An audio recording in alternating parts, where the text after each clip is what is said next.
हमारे यहाँ बड़ा आलिम कौन है? मैं कराची में था ना, किसी जलसे में तकरीर कर रहा था, कोई ऐसी मसला आया, बीच में मैंने बयान किया। एक मारूफ डॉक्टर है हमारी मीडिया की दुनिया की, तो एक बंदे ने मुझ पर सवाल कर दिया, मौलाना साहब आप ये मसला तो यूं बयान कर रहे हैं, फलां डॉक्टर साहब से तो मैंने सुना, उन्होंने तो यूं बयान किया, अगेन मेरे इख्तिलाफ कर दिया उन्होंने। मैंने कहा जी फिर आप मेरा मसला मानेंगे या डॉक्टर साहब का मानेंगे? कहने लगे जी मैं उनका मानूंगा, आपका नहीं मानूंगा। मैंने कहा वजह तरजीह भी होनी चाहिए ना, गलती है तो मैं तस्लीम करूंगा, इंसान हूं, गलती हो जाती है। अगर मैंने गलत मसला बयान किया बड़े मजमे में मैं एतराफ करूंगा, आप बताइए वजह तरजीह। कहने लगे जी वो बहुत बड़े आलिम हैं, वो डॉक्टर साहब बहुत बड़े आलिम हैं। मैंने कहा जी क्या दलील है उनके बड़े आलिम होने की? कहने लगे जी टीवी पे आते हैं, ये अवामी मेयार बता रहा हूं, खुदा गवाह है आजकल पब्लिक इसीलिए गुमराह हो रही है, तवज्जो करना। बड़े आलिम होने की दलील मैंने वो 3 तो उसूल बताए ना, वो नहीं छेड़े उसने कहा बड़ा आलिम होने की दलील टीवी पर आते हैं, सोशल मीडिया पर उनके लाखों व्यूअर्स हैं, हजारों लाइक्स मिलते हैं, लाखों दुनिया उनको फॉलो करती है, ये मयार है। तो मैंने कहा माफ करना, एक लफ्ज तो बड़ा नामुनासिब है लेकिन समझाने के लिए कह रहा हूं, व्यूअर्स और फॉलोअर्स तो नाचने गाने वालों के भी बहुत होते हैं, फिर उनको भी मयार मान लो अपने लिए। ये मयार है आपके यहाँ? क्या जाहिलाना बात करते हो बाबा? मैंने कहा मुझे जानते हो? कहने लगे हाँ। मैंने कहा मैंने किस मदरसे से पढ़ा? कहते मुझे पता है। मैंने कहा मेरे उस्ताद कौन? मुझे पता है। कहने लगे मैंने कहा मेरी इल्मी हैसियत, मेरा बैकग्राउंड क्या? कहने लगे मुझे पता है। मैंने कहा उन डॉक्टर साहब के बारे में क्या जानते हो? कौन से मदरसे में पढ़ा? कहता नहीं पता। मैंने कहा उनके उस्ताद? कहता नहीं पता। मैंने कहा उनका इल्मी बैकग्राउंड? कहता नहीं पता। मैंने कहा एक के बारे में कुछ नहीं पता उसकी बात मानते हो, एक के बारे में सब कुछ पता उसकी बात रद्द करते हो, ये वजह मुझे समझ में नहीं आई। महज टीवी पर आना कोई मयार है? वो बोलो। कहते जी उसको ईसाई आलिम कहते हैं। क्या कहते हैं जी? यहूदी आलिम कहते हैं। उन डॉक्टर साहब को हिंदू आलिम कहते हैं। तो मैंने कहा कहते रहे, मेरी सेहत पे क्या फर्क पड़ता है? तवज्जो करना, मैं जुमला बड़ा कीमती बोलने लगा हूं। मैंने कहा सारी दुनिया उसे आलिम कहे मैं नहीं मानूंगा। कहने लगे क्यों? मैंने कहा जिस दिन मेरे मुल्क के इन जय्यद उलमा ने कह दिया ना कि वो आलिम है, खुदा की कसम मैं मानूंगा। और वो आज तक किसी ने नहीं कहा, वो आज तक उस डॉक्टर को किसी ने। फिर मैंने भी हजरत थानवी की एक हिकायत सुनाई। एक बंदा पेशे का नाई था। क्या था जी? हर जगह डींगे मारता, कहता मेरे जैसा कुछ जमे ही नहीं, मैं बड़ा अथेंटिक नाई हर जगह। तो एक दफा बादशाह वक्त को बाल कटवाने की जरूरत पड़ी, कहा भाई किसी हजाम को बुलाओ। वो लोग इसको पकड़ कर ले गए शाही दरबार में। अब जब ये पहुंचा बाल काटने के लिए तो बादशाह सलामत सो रहे थे, इसने सोए सोए बाल काट दिए, अपनी महारत दिखाई। बादशाह बेदार हुआ तो दरबारियों ने बताया साहब बाल कट गए आपके। वो बड़ा हैरान हुआ, सोए सोए कट गए, कमाल कौन था? कहा जी वो फलां नहीं था, बुलाओ मैं उसको इनाम दूंगा। वो कमाल है कि सोए सोए बाल काट गया, पता नहीं चलने दिया। अब इसको बुलाया, ये बड़ा खुश कि बादशाह के दरबार से सर्टिफिकेट भी मिला, शाबाश भी मिली और इनाम। घर आया ना बेगम को बताने कि पलिए लोग के अजते तू भी मन ना। ये सब मान लेती है दुनिया, वजारत दाखिला को मनवाना। वो कोई अल्लाह वाले बुजुर्ग थे ना, बड़े पीर, बड़ी इज्जत थी, लोग हाथ चूमते थे। घर में बीवी इतनी इतनी गालियां निकालती, टके की इज्जत नहीं। वो बेचारे परेशान, या अल्लाह बाहर लोग मेरे जूते उठाते हैं और घर में ये इतनी मन मन की गालियां देती है। एक दिन घर में आया तो बीवी को कहने लगी अल्लाह की बंदी आज तो मान जा। उसने कहा क्यों? आज तूने देखा मैं यूं हवा में से उड़ के गया हूं, आज मेरी करामत। हवा में से उड़ता हुआ मैं घर के सेन से गुजर के गया था, देखा तूने? मैंने कहा अच्छा ये तू था? हाँ मैं ही तो था, और कौन था? तो कहने लगी ताई मैं आंखें डिंगा डिंगा क्यों पे उड़ जाए, शक मैंने पै गया सी पहले। उसने कीड़ा निकाल के ही छोड़ना है। सुनो एक जुमला कहने लगा हूं, खुदा की कसम दुनिया माने कमाल नहीं है, घर की बीवी माने कमाल है। और ये कमाल अगर किसी शख्सियत में था तो उसे मोहम्मदुर रसूलुल्लाह कहते हैं। सबसे पहले घर की बीवी रत्बुल लिसान है, आका आपसे कोई नहीं है। अब ये मेरी बात दूर निकल जाएगी। ये कमाल है क्योंकि बीवी लिबास है, उससे ज्यादा इंसान की शख्सियत को कोई और ये मामूली बात नहीं है। तो बेगम को कहने लगा तू भी मान ना, आज तो बादशाह भी मान गया है, मेरे नई पुणे को, मेरी मास्टरी को, मेरे उस्तादी को। बीवी बड़ी समझदार थी, जुमला सुनना। बीवी कहने लगी बादशाह जैसे 100 मिलकर भी तुझे उस्ताद कह दें मैं फिर भी। अब ये उससे लड़ पड़ा, कहता तुझसे मेरी तारीफ इज्जत बर्दाश्त नहीं होती, तू मुझसे जलती हसद करती। उसने कहा बात हसद की नहीं, बात उसूल की है। उसूल क्या है? उसने कहा उसूल ये है कि बादशाह को क्या पता कि नाईपुना क्या होता है। वो बादशाह है, नाई नहीं है। वो समझ आ रही नहीं आ रही? उसको इस फन की बारीकियों का कुछ नहीं पता। तो बादशाह जैसे 100 मिलकर तेरी, हाँ मैं तुझे उस्ताद उस दिन मानूंगी जिस दिन तेरे साथ के 4 नाइयों ने मिलकर तुझे उस्ताद कह दिया, और वो आज तक किसी ने नहीं कहा। फलां टीवी पर आ गया, फलां मीडिया पर आ गया, फलां सोशल मीडिया पर आ गया, फलां के इतने फॉलोवर हो गए, फलां को इतने लाइक मिल गए, फलां ने उसकी तारीफ कर दी, फलां ने उसकी तारीफ कर दी। क्या तमाशा है? दीन को बाजीचा अतफाल मत बनाओ, दीन को खिलवाड़ मत करो, अल्लाह के कुरान के साथ जुल्म मत करो। कुरान समझने के लिए बहरहाल तुम्हें उलमा के दरवाजे पे आना पड़ेगा। आखिरी बात कह के बात खत्म करता हूं। ये अंधेरों की तज़किरा कर रहा हूं, अंधेरों वालों को सींग थोड़े ही होते हैं, ये अंधेरे वाले ना जिनका मैं जिक्र कर रहा हूं। हाँ, रोशनियां तो मौलाना जला रहे हैं ना। खैर, आखिरी बात कहने लगा हूं। हमारे पिंडी में एक एकेडमी है, वो जितने सरकारी महकमों के रिटायर बाबे हैं ना उन्होंने बनाई हुई है।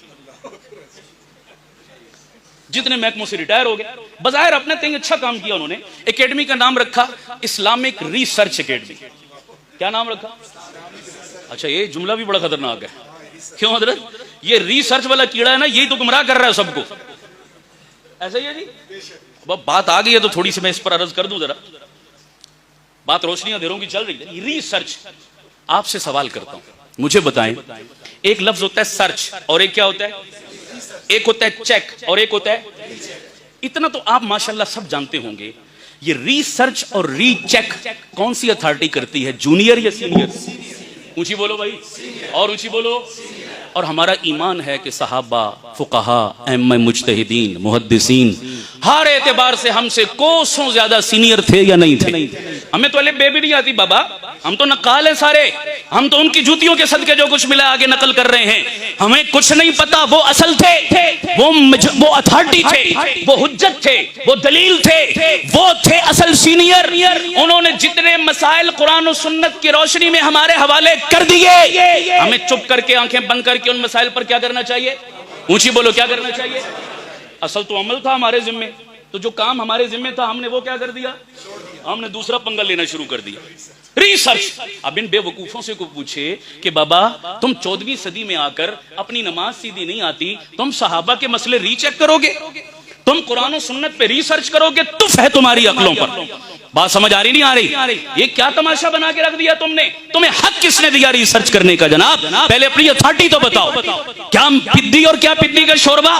क्या तुम और क्या तुम्हारी औकात? कभी आजकल के किसी डॉक्टर को चैलेंज करना गवारा नहीं किया, किसी इंजीनियर की तहकीक को चैलेंज करना गवारा नहीं किया, किसी साइंटिस्ट की तहकीकात पे रिसर्च करना गवारा नहीं किया। तो क्या कुरान और सुन्नत ही इतना लावारिस रह गया कि जो एरा गैरा उठे वो रिटायरमेंट के बाद कुरान पे रिसर्च शुरू कर दे? भाई रिसर्च का तो मतलब ही है कि पहली सर्च पर हमें एतमाद, उसका तो माना ही ये बनता है बाबा। तो तुम सहाबा की तहकीकात पर एतमाद करते हो या नहीं करते? बोलो। अइम्मा मुज्तहिदीन और फुकाहा की तहकीक पे एतमाद करते हो या नहीं करते?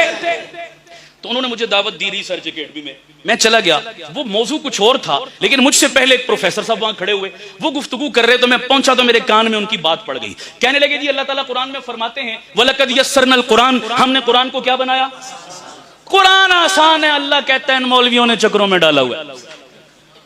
वो सारा नजला लिस्से से गिरता है ना, समझ आ रही नहीं आ रही? लिस्सा मौलवी है बेचारा जनाब, वो रगड़ दिया। मौलवियों से जान छुड़ाओ। मौलवियों ने फिरका वारियत में डाला हुआ है, अपनी दुकान अपने पेट की खातिर ये कौम को पीछे लगाए रखते हैं। आसान है कुरान, अब तो हर जुबान में तर्जुमे भी मिलते हैं। घर बैठो और खुद क्या करो?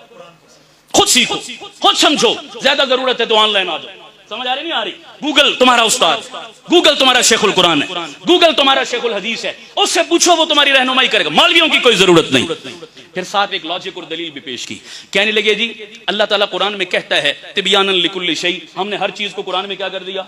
भाई हर इल्म जब हर चीज कुरान में मौजूद है तो मुझे मौलवी के पास जाने की क्या जरूरत है? ये लॉजिक पेश की। हर चीज कुरान में मौजूद, अल्लाह कह रहा है, मौलवियों की क्या जरूरत? बड़ा मुझे दुख हुआ यार, ये देखो कितनी बड़ी जहालत ये फैला रहा है और कितने लोगों के ज़हन खराब। खैर जब मेरा नंबर आया तो मैंने भी असल मौजू को तो छोड़ दिया। मैंने कहा जी अब इसी का ऑपरेशन जरूरी हो गया। समझ आ रही नहीं आ रही? हंगामी बुनियादों पे कभी ऑपरेशन करना पड़ता है, सीरियस केस आ जाते हैं। क्यों जी डॉक्टर साहब?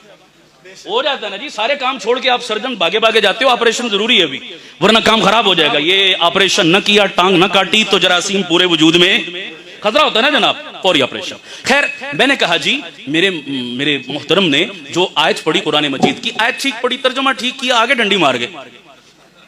आगे डंडी मार के मतलब और तशरीह की बारी आई। वलक़द यस्सरनल कुरान, कुरान आसान है। तो आसान का ये मतलब कहां से ले लिया कि उस्ताद की जरूरत नहीं? ये कौन सी किताब में? हजरात आप तशरीफ फरमा है, मुझसे ज्यादा साहिब इल्म लोग बैठे हैं, क्यों जी ऐसा कोई मतलब है कि उस आसान चीज? मैं आपसे पूछता हूं, रोटी खाना आसान है या मुश्किल? वो तो सारे हंसते आसान। खाना आसान है, पकाना मुश्किल है। साइकिल चलाना आसान है या मुश्किल? दो जवाब आ रहे हैं। ज्यादा कह रहे हैं आसान, कुछ कह रहे हैं मुश्किल। अच्छा अब अगला सवाल, जहाज चलाना आसान है या मुश्किल? अब सबने कहना मुश्किल। हम देखते हैं 23 मार्च को जनाब वो परेड होती है और फिजा में तैयारे उड़ते हैं और वो कलाबाजियां लगाते हैं और करतब दिखाते हैं और हम इतना मुंह खोलकर जनाब उनको हैरान परेशान, या अल्लाह तैयारों की कलाबाजियां लग रही है, क्या है? एक जुमला कहने लगा, मुश्किल है उसके लिए जिसने चलाना सीखा नहीं, और आसान है उसके लिए जिसने चलाना, जिसने नहीं सीखा उसके लिए साइकिल भी मुश्किल, और जिसने सीखा उसके लिए जहाज भी क्या है? आसान। ये मतलब है इस आयत का कि जिसने इन उलमा के कदमों में बैठकर कुरान सीखा, कुरान उसके लिए आसान है, और गुमराही है उसके लिए जिसने खुद इंटरनेट पे बैठ के सीखा। अगर कुरान हिदायत देता है तो यही कुरान गुमराह भी करता नहीं करता? खुद कुरान का ऐलान है, युज़िल्लु बिही कसीरा व यहदी बिही कसीरा। और मैंने कहा रह गया तेरी दूसरी बात का जवाब। जी अल्लाह कहता है मैंने हर चीज को कुरान में बयान कर दिया, जब सब कुछ कुरान में, मौलवी के पास जाने की क्या जरूरत? मैंने कहा मैं भी एक बात करता हूं। कहने लगे क्या? अच्छा उस जुमला उसने ना सूरा कुबरा मिलाकर बड़ा मजेदार बनाया। कहने लगे हर मसले का हल कुरान में मौजूद, और कुरान मेरे घर में मौजूद, मुझे मौलवी के पास जाने की क्या जरूरत? तो लोगों ने बड़ा अप्रिशिएट किया, क्या कमाल का जोड़ बिठाया सर जनाब। मैंने कहा सेम ये जुमला मैं भी बोलता हूं, जरा करना वाह वाह। कहने लगे क्या? मैंने कहा हर बीमारी की दवा मेडिकल स्टोर में मौजूद, मेडिकल स्टोर मेरे घर में मौजूद, मुझे डॉक्टर के पास जाने की क्या जरूरत? मैंने कहा बोलो अब दो जवाब। आप क्या कहेंगे? मेरे डॉक्टर भाई बैठे हैं, बोलिए क्या मेरी बात दुरुस्त है? बोलो सारे। और जी डॉक्टरों ने दुकानदारी बनाई हुई है, अपनी फीस के लिए कहते हैं नहीं हमारे पास आओ। क्या ख्याल है मेरे ये लॉजिक दुरुस्त होगी? नहीं। आपका घर दवाइयों से भरा हो, लेकिन कब लेनी है, कितनी लेनी है, किस मिजाज के बंदे को कैसी दवा लेनी है, तमाम दवाइयों के बावजूद तुम डॉक्टर के मोहताज हो। कुरान और हदीस तेरे घर में तेरी जुबान वाला पड़ा तर्जुमा मौजूद है, लेकिन इसको समझना क्या, मतलब क्या, मफहूम क्या, तशरीह क्या और इसकी वजाहत क्या है, सारी अलमारियां भरी हैं किताबों की, फिर भी कुरान और सुन्नत के समझने के लिए उलमा के मोहताज। आ रही है समझ? नहीं आ रही? इतना काफी है जी। मैं वक्त बहुत हो गया, मैं माजरत चाहता हूं, फिर बाकी उधार से ही यार जिंदा मुलाकात बाकी। व आखिर दावाना अनिल हम्दुलिल्लाह।